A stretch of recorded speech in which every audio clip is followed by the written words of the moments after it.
Is the book over? Is there no chapter? Is there no, if this is all one book, is there no chapter 2 of the book? Maybe we'll be on the next phase. I don't know. That I really don't know. But I've thought about that kind of stuff. Anyway, that's kind of not what I was planning on talking about, but I'm never ashamed to talk about my faith, ever.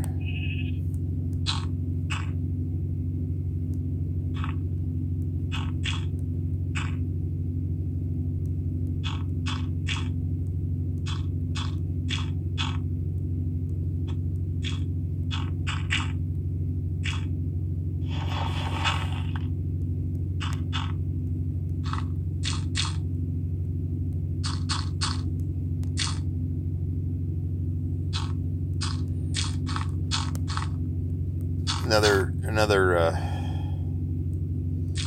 misnomer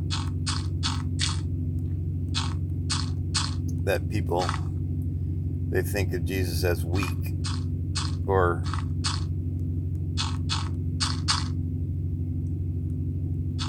he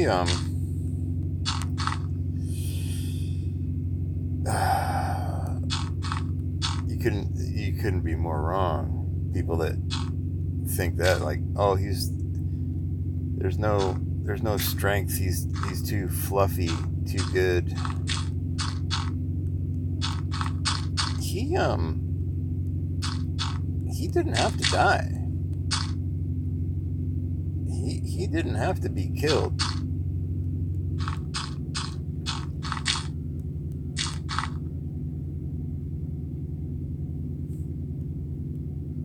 But God loved us so much that he sent his son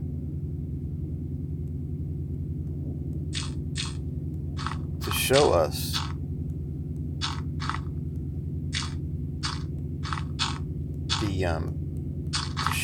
the way. I mean,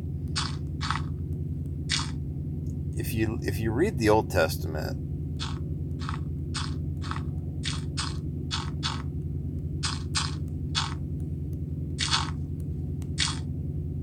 and your eyes have been opened to see the truth, nothing that Jesus said contradicts what the Old Testament said. Nothing. He just explains it in the way that God had intended, but we misunderstood him, misinterpreted. So Jesus came down to set the record straight.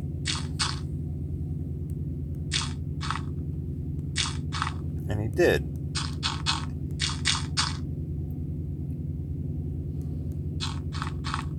And to give us a chance to make a better world, he let his son die. And his son could have said, no, Dad, I can't do this. We'll start over.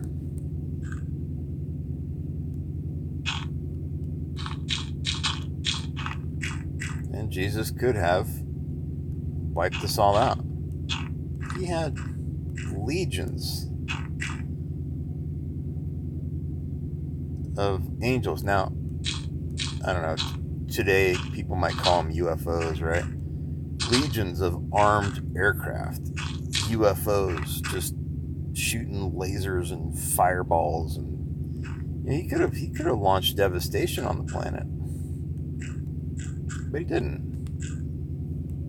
So,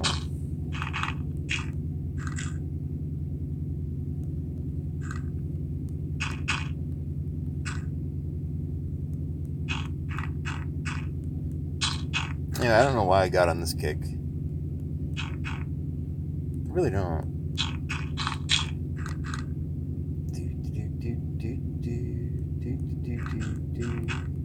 I see you, skeleton.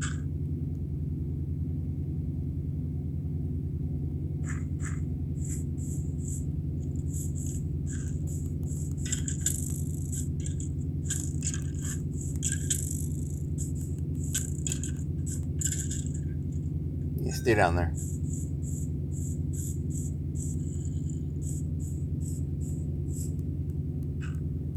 Well, if you weren't sure about my faith, I'm sure you are now. I'm a good guy, though. I'm not. It doesn't change who I am. If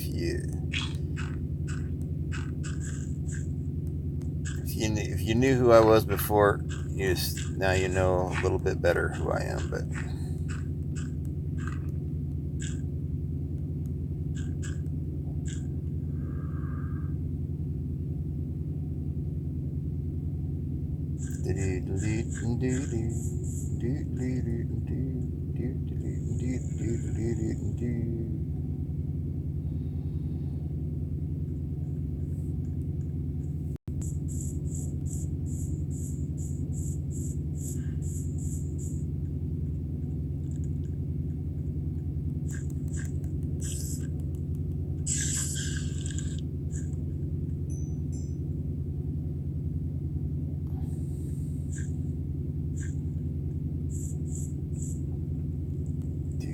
I need to do this too. So much I need to do.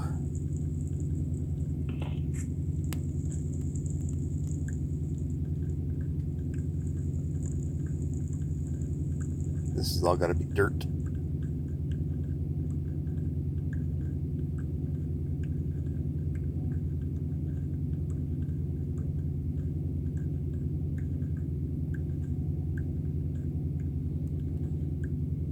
I tweet about things, and lately I've been tweeting, things Jesus said.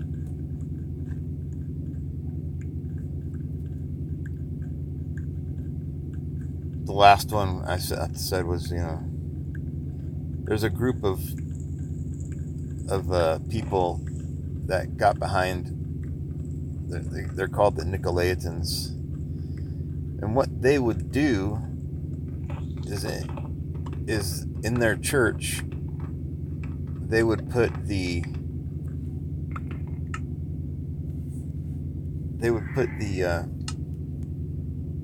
oh dear, let me sleep this day away. They would put the wealthy and well-dressed people right up front at church.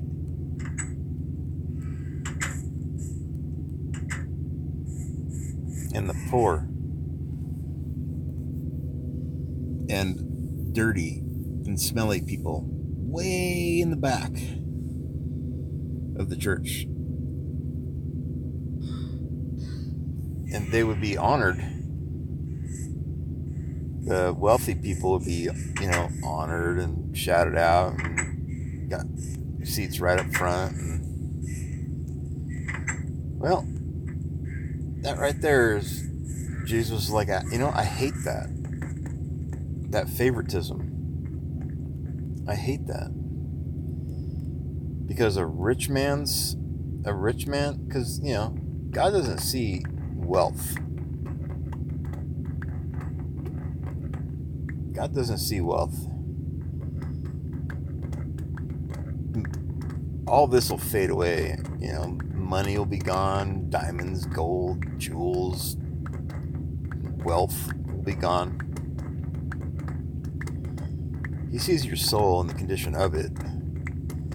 Like, to him, a greedy man that might be like the wealthiest man on the planet, I don't know, but just super rich in materials. But that soul is not as bright or shiny as the poorest man on earth with a good heart.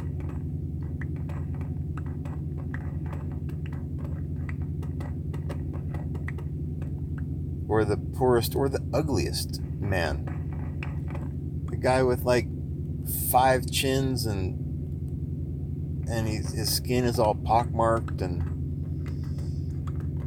he might have ingrown hairs, and he might have pimples, but that guy could be kind, helpful, giving what he can, even though it's not as much material as a rich man. But the condition of that guy's soul is beautiful because the condition of his heart.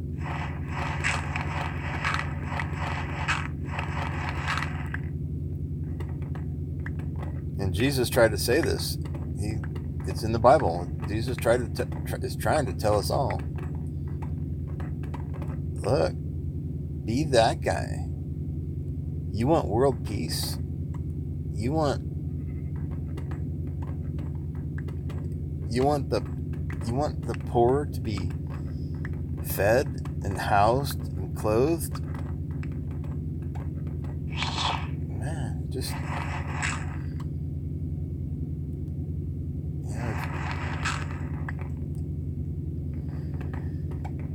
be the guy, be the giving guy, be the guy that helps out as much as he can. And you can't do it alone.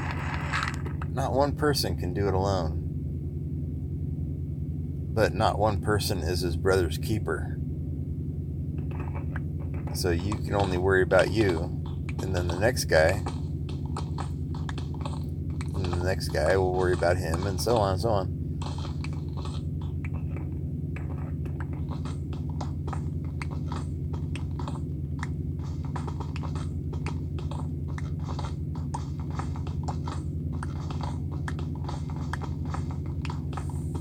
Yeah. It's all simple, man.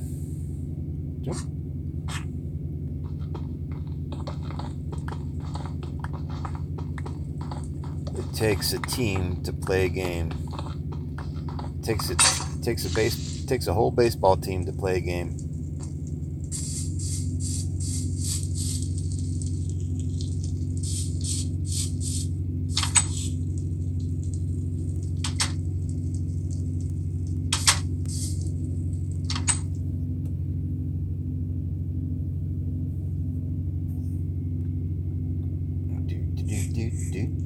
I picked up enough sticks I can probably just make some stone. Oh yeah, I think that's plenty.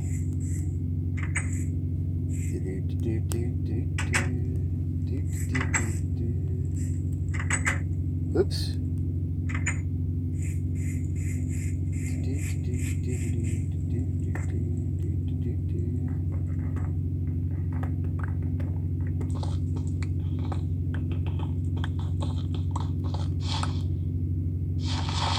There are so many people out there that are just so focused in on themselves.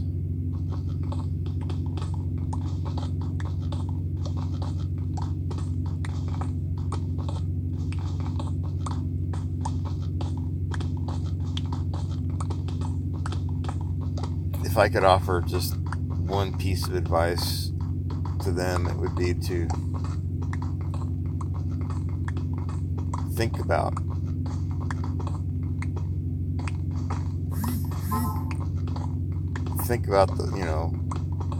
the future.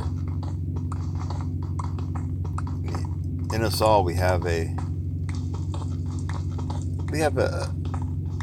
drive to survive and to acquire gains in life. It's built in us.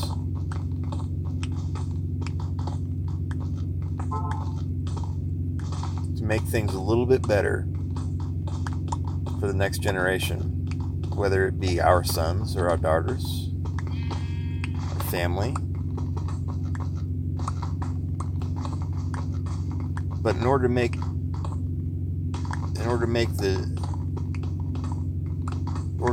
it a better world for your offspring or the next generation, the whole generation has to be a better world.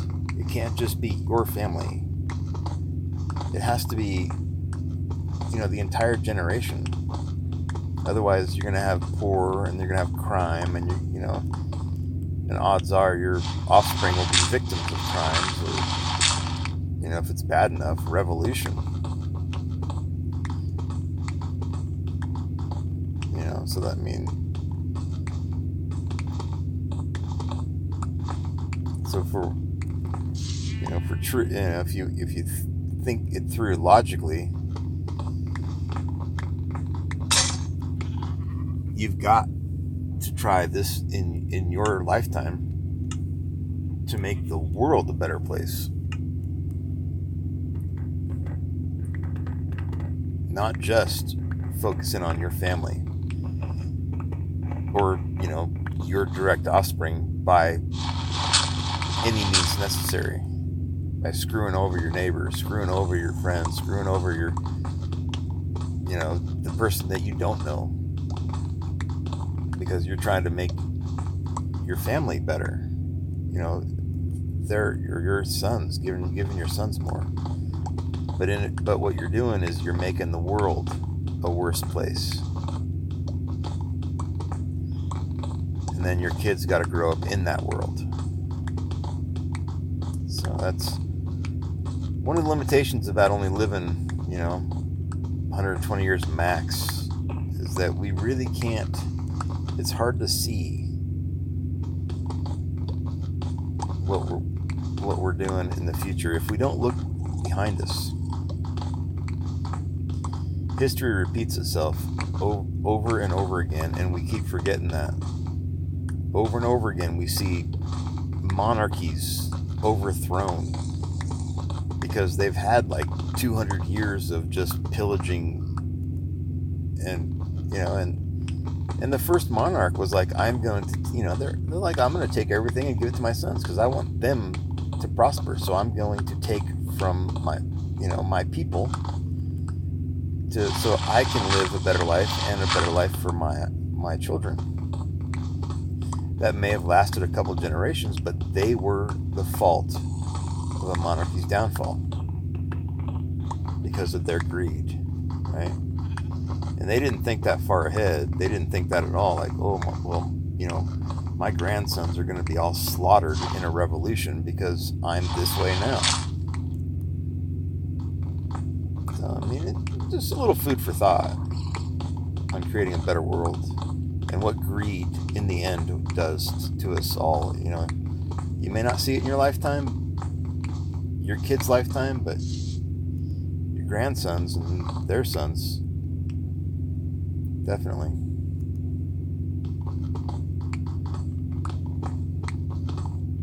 And I'm not saying anything new. What I'm saying is in the Bible. It's all there.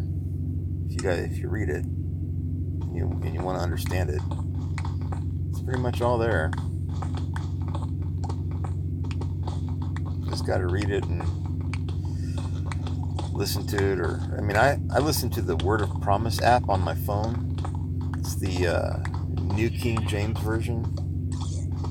As I work throughout the day, I'll just listen to it on my headphones and just play it through Old Testament all the way through the New.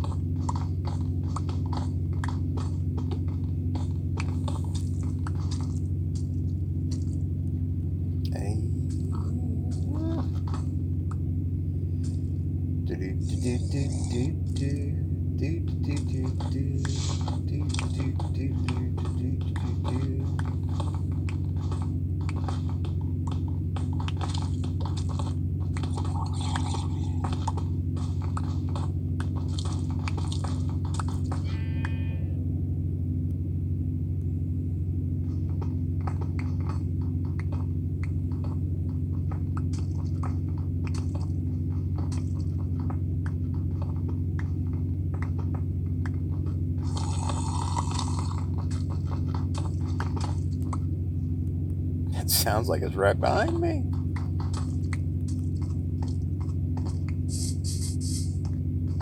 Let me get someplace safe and then go use the cat litter.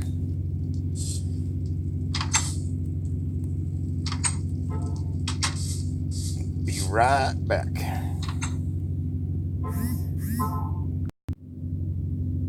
Yeah, I'm back.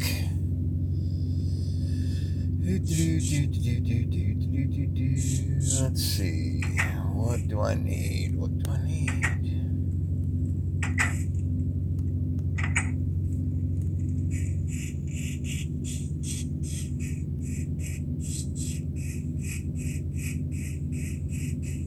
Do I have any dirt? 5. Okay. Yeah. So I need some dirt. I need to go get some dirt.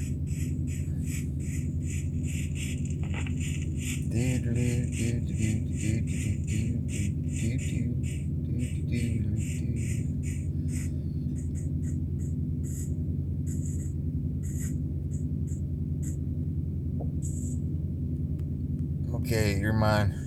This hill. I was gonna leave you, but yeah, I need you.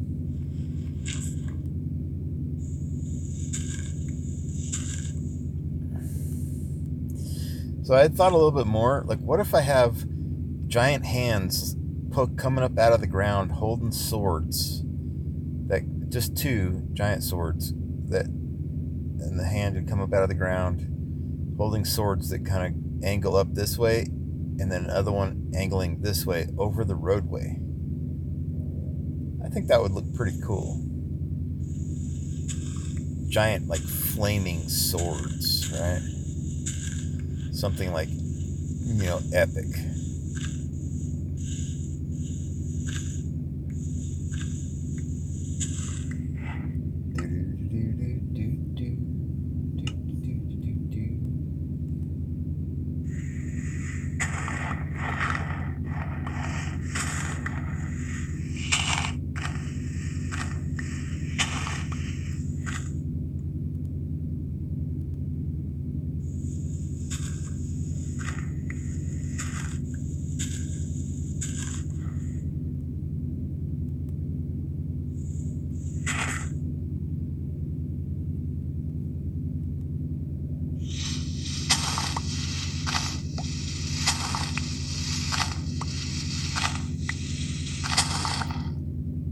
Remember this tweet from a person a long time ago.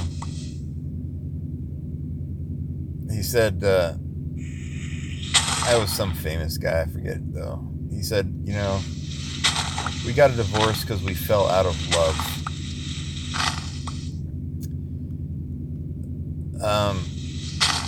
There's so much wrong with that statement.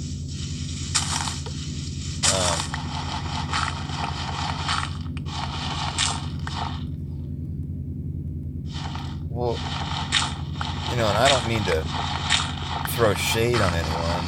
People get divorced for a lot of reasons, but it's not because you fell out of love. It's, that's not a good excuse, because you'd never fall out of love. If you had love, you cannot fall out of it. It's the definition of love is commitment. And if you're committed, then you can't fall out of it. It's just, it can't be done.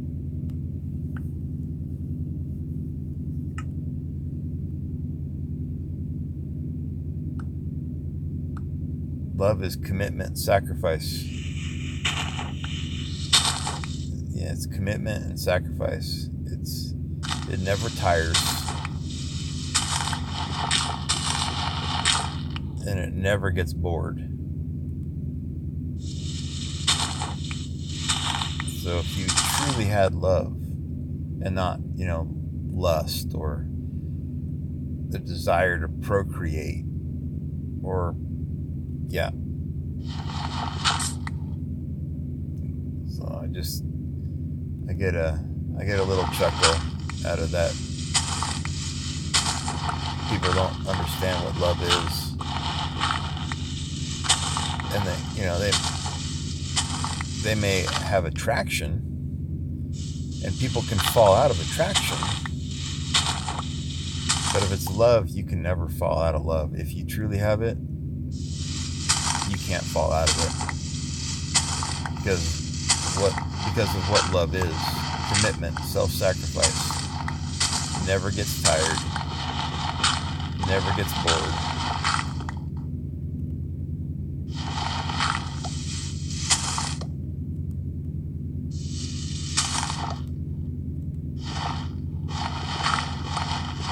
But I think a lot of people don't quite get what love is, and they go into a relationship thinking they have love when it's really not.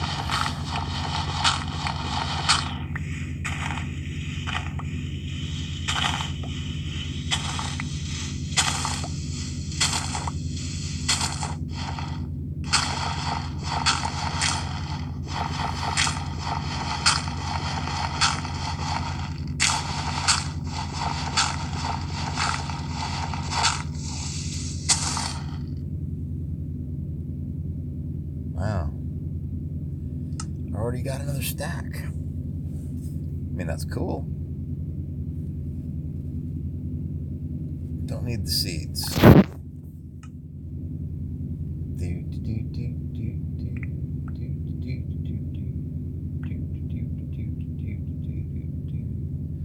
I'm sure I'm probably pissing a whole bunch of people off right now. I was married and I swore I was in love. You don't know what you're talking about. You've never been married. Just telling you the definition of love and what it is. And by the definition, self-sacrificing, enduring.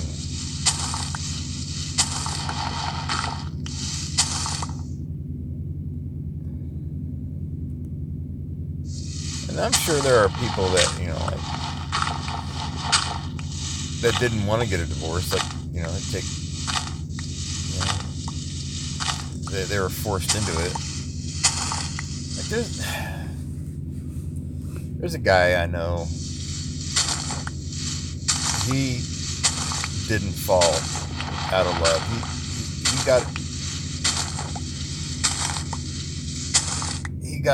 He didn't get a divorce. He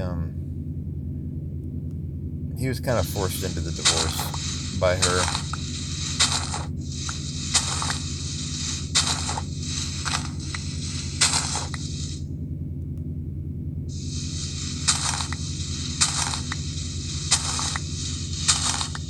He will never, for him, his life is she's moved on. She's got another woman or another man in her life, but he does not. He is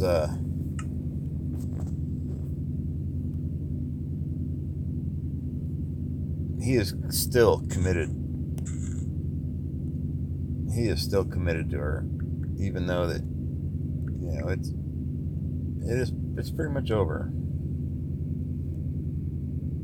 But he found the love of his life, and she left him after they had 6 kids, something like that. Let's see, 1, 2, 3, 5 kids.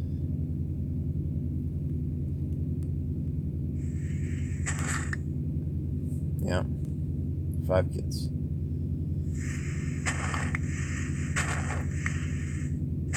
So in his mind, and that he has love.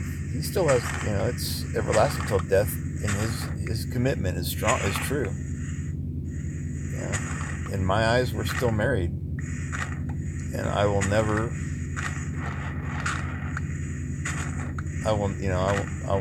find another woman in my life.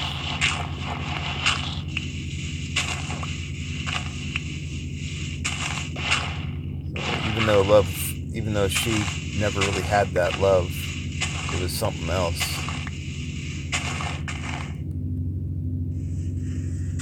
because, you know, she fell into some lie or whatever that, I don't know, the grass is greener, or she was always looking for kind of a bigger, better deal kind of a thing. I don't know. But, yeah. I feel bad for him, but...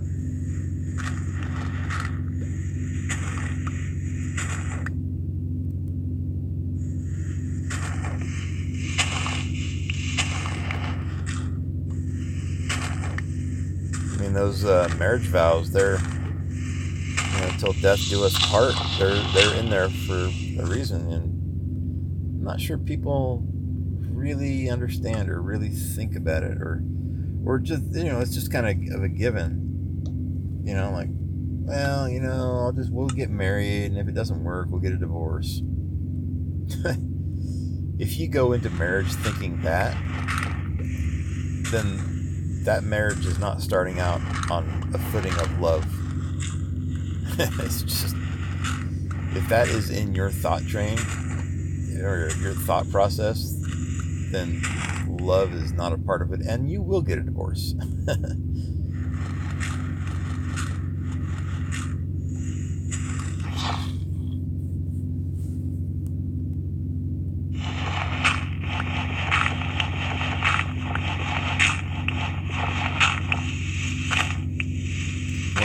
One of my buddies I used to work with, he'd always say this. He's like, I'm always on the lookout for my future ex.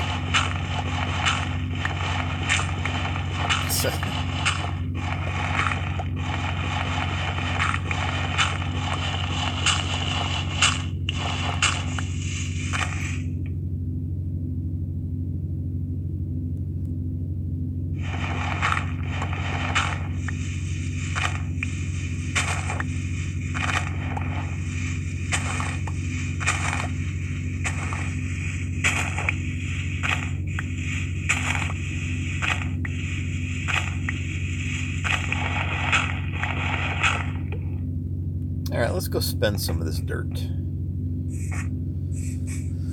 Let's go get rid of some of this dirt. And then we'll come back for more if we need it.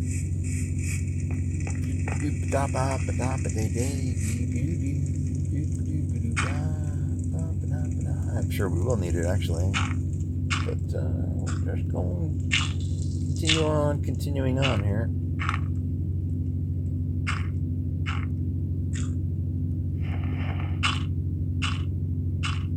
Am I still recording? I think so. Yeah.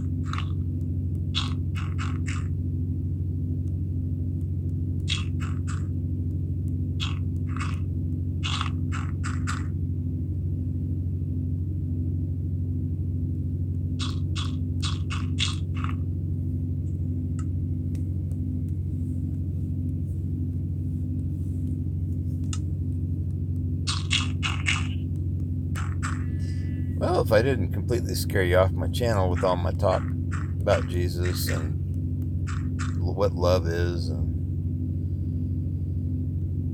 how to solve the world's problems, which don't take an act of Congress or an act of Senate. It takes just what we do in our lives every day. Then welcome. I don't talk about this stuff often. It's just, I don't know. Just today felt like a day to talk about it. Don't know why.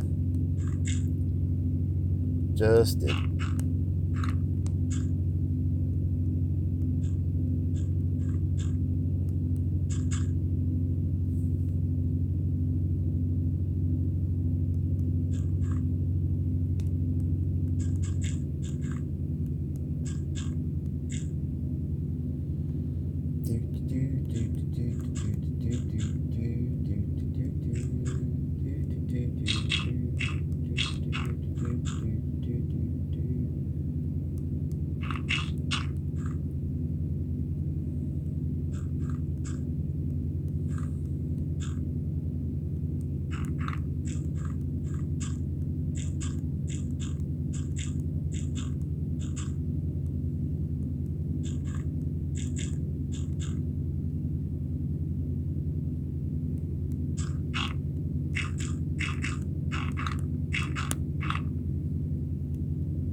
Yeah. Need some dirt. Need some dirt. And I'm hungry.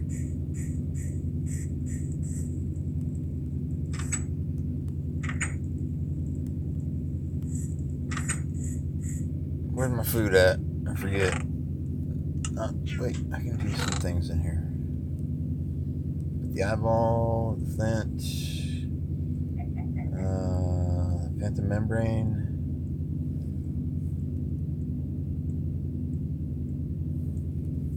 The bow.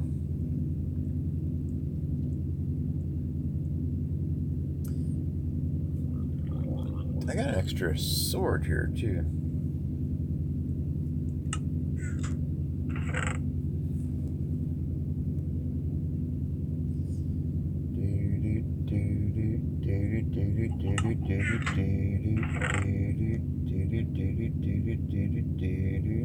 Glycerin melons.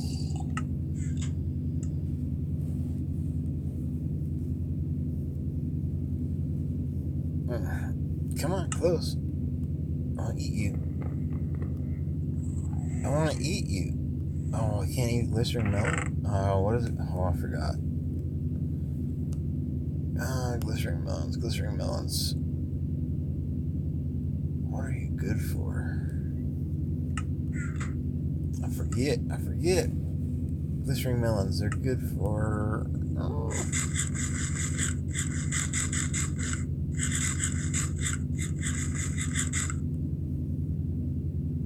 Do I have melons? I have a couple. I'm really gonna have to start growing some food again pretty soon. Let's take half, put them back here.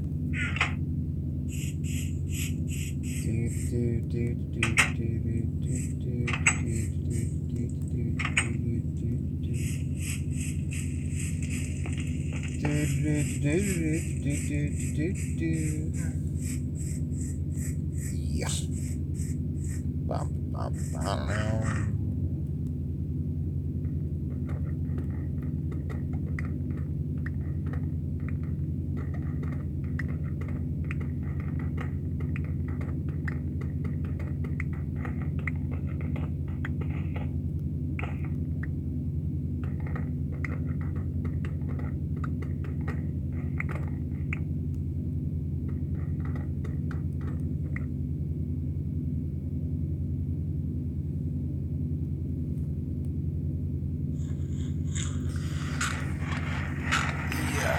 lot of dirt. A whole lot of dirt.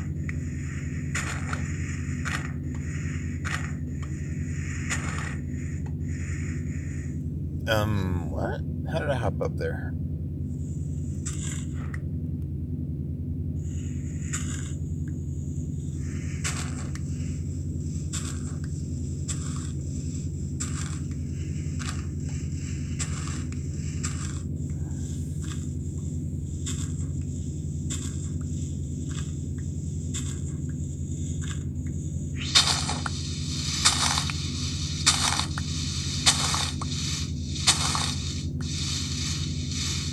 Okay, so it's lag.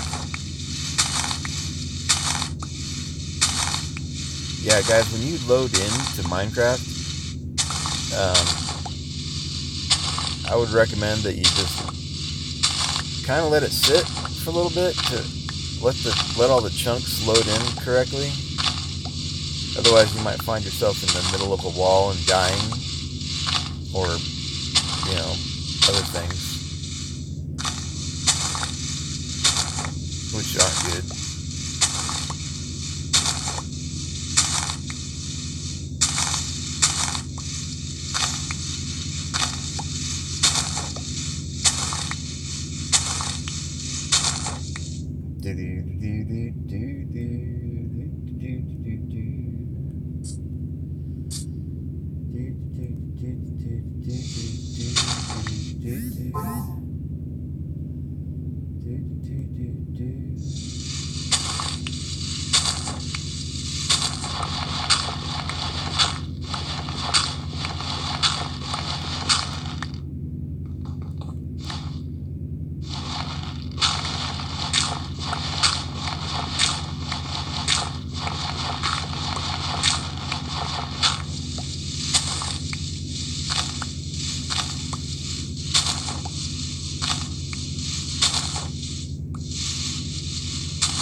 Really should have made some shovels.